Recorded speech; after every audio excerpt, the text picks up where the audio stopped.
Let's talk a little bit about the train derailment in East Palestine, Ohio.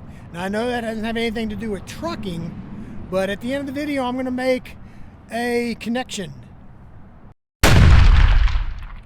Everybody knows about the train derailment up in Ohio, the beginning of February, I believe it was, and the fiasco of letting them burn, catching them on fire on purpose, a controlled burn, all the things that they did and all the complaints that they've had, and the administration not sending in FEMA.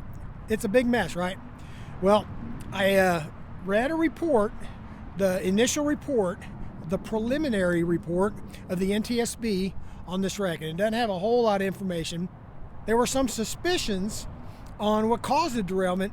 Might have been a wheel bearing that got too hot, and they're saying that it got too hot and it came apart, disintegrated on the train as it was rolling, and caused the trains to derail. Now, what they do is they actually have sensors along the track that are supposed to check all the wheel bearings as they go by. Just imagine, you look at a train, how many wheel bearings could be on a train? Hundreds, right? So it actually went by 3 different sensors. The first sensor showed it going up a little bit, and the second sensor, it was even higher, but still within the range on those first 2 sensors. Then the third sensor, it was above the range and told the crew that they should slow down and stop and check the bearings. They got on the brakes and they were slowing down, and that's when the thing came apart, apparently. That's the suspicion on the reason for the derailment. Now, this train had 149 rail cars in total. 20 of them were placarded hazmat, okay? There was 38 derailed cars. 11 of those derailed cars were some of those hazmat cars, and 5 of them actually had vinyl chloride, which is supposed to have been the worst one that's causing all the problems, because when it burns or gets vaporized, it turns into some sort of poisonous gas that they actually used in World War I as a chemical weapon. And I'm not sure what they used it for. I'm sure there's some reason that they still use vinyl chloride, or they wouldn't be hauling it around the country, right?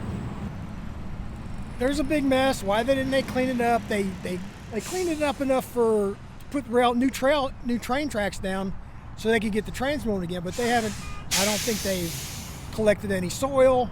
They say they're testing the air and the water and it's all good, but there's still people getting sick and stuff like that. So I don't know. But my connection is this.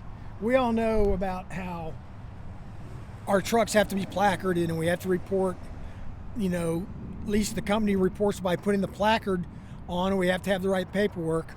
Now, apparently, there's a certain amount of hazmat that has to be on a train before it's reported to the local authorities on the route that this train is taking, right? And supposedly that this train didn't reach the threshold to be reported. Well, let's say 5 vinyl chloride tank cars, 11 derailed tank cars altogether, 20 placarded cars out of 149 rail cars on this train. They need to relook at their reporting procedures and what the threshold is to report the hazardous material on these trains. Now, I'm going to start looking a little closer and noticing, I see a lot of trains out here. There's tracks that run alongside 20.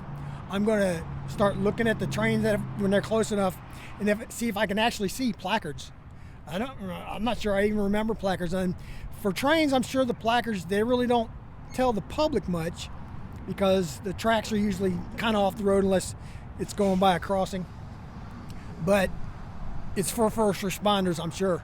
Then they can see when they come up to the car what it's got on it, figure out what they got to deal with and how to deal with it. So anyway, I'm gonna start looking closer to see if I see placards on these trains. If you know anything else about this whole situation, let us know in the comments down below. And as always, I appreciate you watching. Stick around, watch some more of my videos. If you've subscribed to this channel, I really appreciate it. I really do. It really helps me out. If you haven't subscribed, please do. It'll help me out too. And we'll see you later.